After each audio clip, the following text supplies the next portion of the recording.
با شما هستیم در ادامه صبح خورشید. خوشبختانه مهماندار هستیم آقای استاد احمد شهرام وفایی، مدیر عمومی بنیاد خیریه قمر و استاد دانشگاه.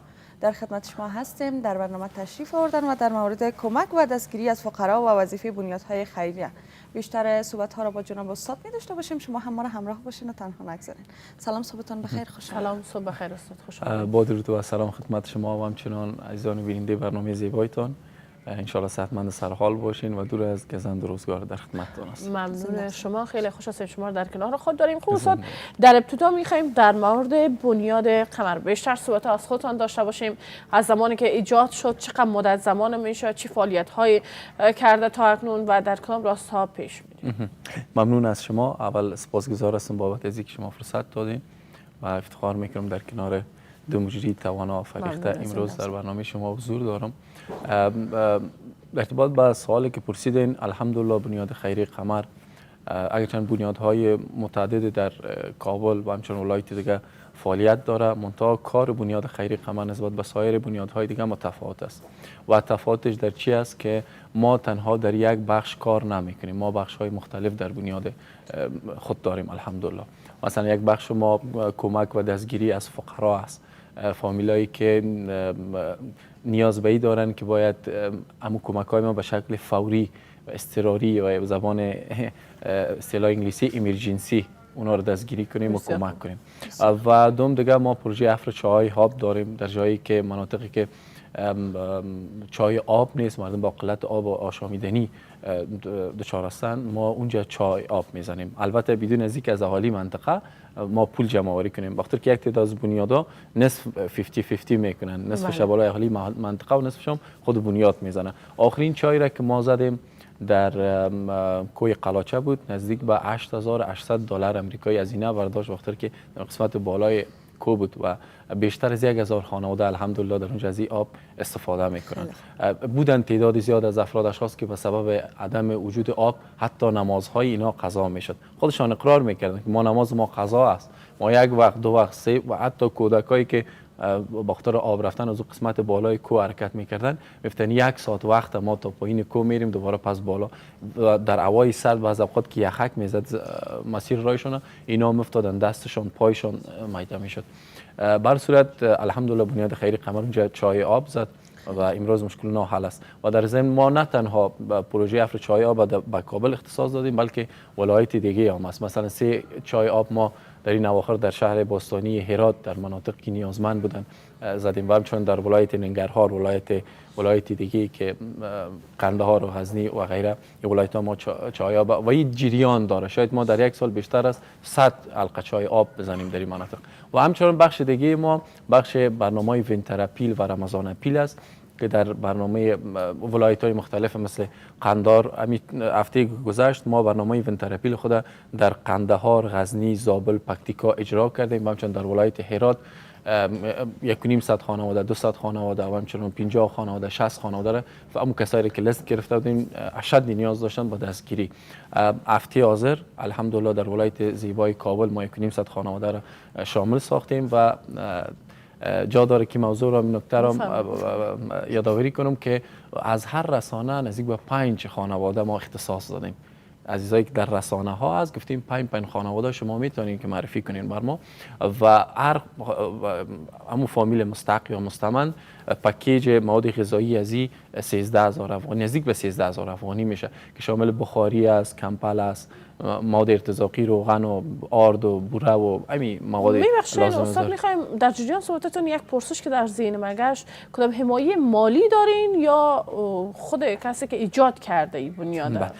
ان شاء الله ما روی نکته سوالتان حتما به یادم از فراموش نمیشه، همین موضوع تمام کنم. ان شاء الله در این ولایت ما برنامه ایونت تراپیل داریم و هفته بعد ما به ولایت بامیان و همچنین پنجشیر و ولایت های کاپیسا و بغلان هم میریم، ولایت های متعدد متعدد دیگه برنامه را اجرا میکنیم. همچنین ما رمضان اپیل داریم، قبل از رمضان مواد بسته‌های مدرن غذایی را دسترس دوستا قرار میدیم. همچنین بخش یتیم خانه است، ما در کابل فعلا یتیم خانه ما در حال اعمار است ان شاء الله. همچنین ولایت دیگه یتیم خانه داریم که ما نزدیک به 1.5 ساعت 2 ساعت یتیمه که در سرک ها بی سرپرست میگشتن همراه ما ثبت است. ما اما مصارف مکتبشان، کورسشان و همچنین البسه و مورد دیگهشان میپردازیم ما در ما.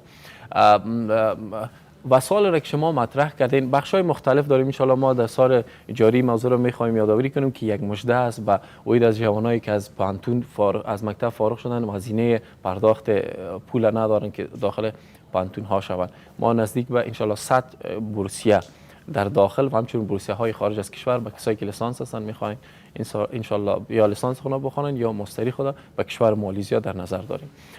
سوال جالب شما مطرح کردین در ارتباط به مثلا ما عزیزایی را داریم که در خارج از کشور است. فرض مثال شما هستین در کشور سویدن زندگی میکنین، داخل وبسایت ما میشین میگین که ماهانه هر یتیم $35 هزینه داره.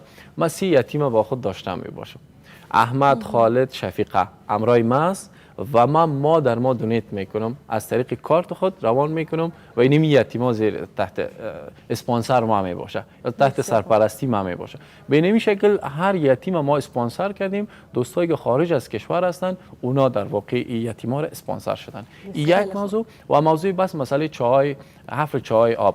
یکی در کل ارگانهای کلان است یا جمعیت بزرگ از جوانان است، مثلا در کانادا است، امریکا است یا کشورهای دیگه است، جمع شدن. بازم شما را مثال میزنم، شما در کشور کانادا هستید، 5 نفر 6 نفر از دوستایتان جمع میکنین، میگین که بیاین یک چای آب بزنین و این صدقه باشه به خاطر ما. یکی $500 کی $200 کی $300 روان میکنه و ما در کمال امانت داری که حتی اون چای که زده میشه تمام مصارفش در خود وبسایت میندازیم. عزیزایی که پول دادن اونا میخواین بفهمن که پیسشون در کجا مصرف شد و اینی $1000 که ما مثلا روان کردیم واقعا اون چای آب در اون قسمت حفر شده یا خیر. ما برشون ویدیو میگیریم، کلیپ میگیریم و این نشر میشه.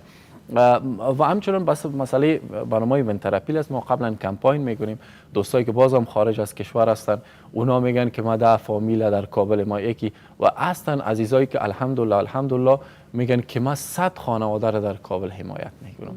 ما اینی پول روان میکنم. مثلا ما داشتیم یک خواهر را داشتیم چند قبل، ما گذشته از این که البته استاد پانتون هستم و مدیر عمومی بنیاد هستم در یکی از رسانه‌های مطرح نمیخوام مارکتینگ شود و مجری یکی از برنامه‌ام هستم و در رمضان ما برنامه رو داشتیم الحمدلله الان جریان داره. در سر سرک ها و جاده ها زنایی که دست فروشی میکنن مشکلات زیاد دارن با اونا مصاحبه میکنیم. یک تعداد قلیل اونا شاید عادت کرده باشن. یک چند وقت گذشته ما یک زن را پیدا کردیم در منطقه شاشهید که دخترک 7 ساله خود آورده بود میخواست بفروشه. دختر 7 ساله خودم میخواست بفروشه و 5 6 7 دانه بچه داشت، 2 3 تا دختر داشت. و حتی ما کوره نشر کردیم، اکثریت گفتم چرا دختر خودم میفروشه، چرا بچه خود ای زن نمیفروشه، آن که بچه از او در سن 10. حتی این بحث مسائل متاسفانه در میان قشر کم سواد که اکثریت از سواد بهره مند هستند هنوز هم بین دختر و پسر تفاوت قائل میشه. ما رفتیم اینجا در کنارش نشستیم، از پیش پرسیدم خاله جان چی میکنی؟ گفت من اینجا چند روز کسی بر ما گزارش داده که این خواهر بعد از نماز عصر همیشه من اینجا تفلکش هست، نماز که تمام میشه صدا میکنه که کی دختر من میخواد بخره. و ما جالب بود میشه که شما بیاین کلیپ بگیرین. ما که ما بند کردم رفتیم در کنارش نشستم، گفت ولی چند میفروشی خاله جان دخترت؟ گفت ما 15 الی 20000 افغانی. واقعا دخترت میخوای؟ گفت وقتی که ما خب بعضی اوقات انسان در مشکلات که واقعی شد دست به هر کار میزنه. گفت طفلای مامیال چی است گرسنه هستن، ما 6 ماه کرایه خانه چی هستم قرضدار هستم، صاحب خانه آمده که تمام لباسای تا بیرون مندازم یا یکی از این دخترای جوان تا خود میبرم، از این ناگزیر هستم بفروشم. باز من گفتم باش که مطمئن شویم که بعضی از اینا عادت دارن. گفتم میشه خانه‌تون رو ببینیم؟ رفتیم خانه‌شون، یک وضعیت بسیار خراب. الحمدلله کرایه خانه اینا پرداخت شد و دخترکشون که ما اسپانسر شد که ما خرج تحصیلش تا وقتی که میخواد هرچی پیش بره درس بخونه با ما است. و همچنان ما یک دکان مغازگک جور کردیم که بیشتر از 1 لک افغانی سرمایه داره اون مغازه و در دسترس نمی خانواده قرار دادیم. بچه‌هایشون اونجا بنشینه و ایاشه باته میشه. خدا کنه که خسته کن برتان تمام نشده باشه دیگه. الحمدلله بنیاد خیری قمر در بخش‌های مختلف فرق نمیکنه که ما باید حتما فقیر پیدا کنم. شما هستین مثلا با ما تماس میگه استاد شهرام در فلانه جای یک خانم است نیازمند ای است که باید دستگیری شود، فورا ما میریم وضعیتش بررسی میکنیم. زنانی که کم سواد است ما برشان گو خریدیم که از او طریق مثلا در ولایت دوردست زندگی میکنن و همچنان کسایی که مثلا در خود پایتخت هستن. با اینا ما یک چیز دیگر رو میخوایم ذکر کنیم. در هر ماه نزدیک به 3 تجارت با جوانایی که اینا نیروی کاری دارن ولی سرمایه ندارن، 3 تجارت که مبلغ حداقل $1500 بین $1000 و $1500 است و اینو تجارت جور میکنیم و برشان تسلیم میکنیم که در واقع دستشان دراز. یک استفاده های بنیاد خیری قمر با تمام بنیادهای دیگه ای است که ما کار ما ریشه ای است. دیگه بنیاد پول میده که این 60000 برو هر کار خب ممکن در 2 ماه مصرفش کنه، ما این کارو نمیکنیم. این بگیم بین یک تجارت جور کنیم که هم مصروف باشه و هم زمانی که انسان ناگزیر میشه دست به جنایت میزنه یا دزدی میکنه یا قتل یا شرف آبروی مردم هم میریزانه، کوشش میکنیم که تاثیرات ای کاش که همین گونه چندین بنیاد خیریه باشه. من فکر نکنم که هیچ فقیری پیدا شود یا هم هیچ جوان بیکار بمانه. زنده باشید. دقیقا. خب استاد میشه در مورد برنامه‌های زمستانیتان هم بر ما بگین و به چه تعداد از افراد با شما هستن در این بنیاد کار میکنن و مصروف فعالیت هستن؟ سوال خیلی خوب، ممنون از شما. البته در ارتباط با برنامه ونتراپیل یا با کمک های وسایل زمستانی ما قسمی که قبلا هم اشاره کردم الحمدلله در نزدیک به 7 ولایت ما این برنامه را اجرا کردیم. ولایت های دیگه در حال اجرا است. متاسفانه بعضی از ولایت ها مشکلات امنیتی داره و شما بهتر معلوم است ما نمیتونیم که خود ما اونجا حضور پیدا کنیم. در خود پایتخت تقریبا 25 نفر ما کارمند داریم ولی به علمی اختصاص نمیفه.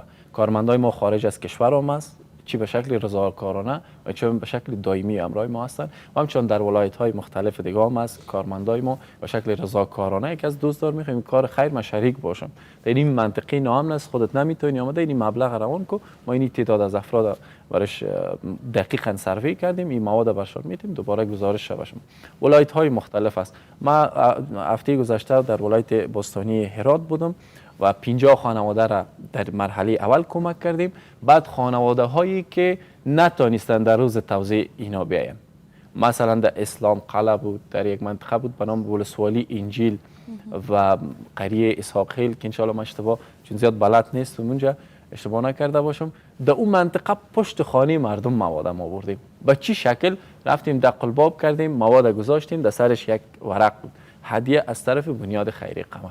بنده خدا در باز کرد که این همه مواد منتها قبل از قبل خانه ها رو ما شناسایی کرده بودیم که واقعا مستحق است یا نه. وکیل منطقه فلانی بی‌وضع فلانی وضعیتشون بسیار خراب است. ما مواد بردیم حتی خود شخص ما را ندیدن که این فلانی تشکر خیر ببینی. ما مواد بردیم و او ورق سکت نشته هدیه از طرف بنیاد خیری قمر دست خدا بلند کرد دعای خیر کرد ما از اون منطقه بیرون شدیم. به این شکل در ولایت ما چون شاید فرصت برنامه تا کم باشه ما فقط مرور گذرا دارم. در کابل انشالله ما برنامه ما بسیار زیاد بزرگ است. 2 هفته قبل در کابل 79 خانواده را کمک کردیم تمام شد. او را یکی از برادرای خیر خودش گفته بود اینی پول ما در کابل شما مصرف کنیم، ما برشان مصرف کردیم در کمال امانت داری. 70 خانواده 65 خانواده رو گفته بود ما او را رساندیم به 70 چون لیست ما زیاد شد 79 نفر.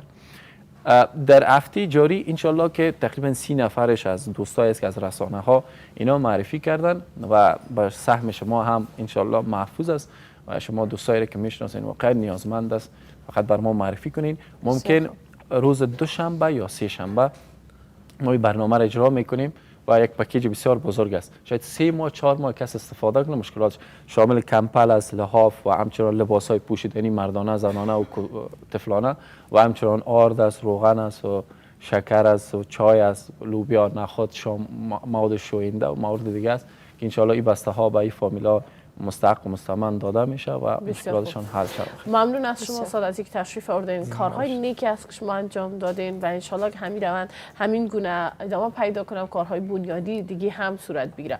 ممنون از شما. اگر حرفی باقی است کوتاه بشنویم. زنده باشین. من فقط در اخیر جا داره که از شما تشکری کنم و زمانی که شما تشویق میکنین، ترغیب میکنین ما انرژی میگیریم و هرچی با اما قدرت بیشتر ما در آینده ان شاءالله گام برخواد داشتیم و سپاس از اینکه فرصت دادین. ممنون از شما. زنده و سلامت باشین. حالا هم فن فردا توسعه دنیای تکنولوژی رو با هم یک جا تماشا میکنیم. دوباره برمیگردیم. ما رو همراه باشید.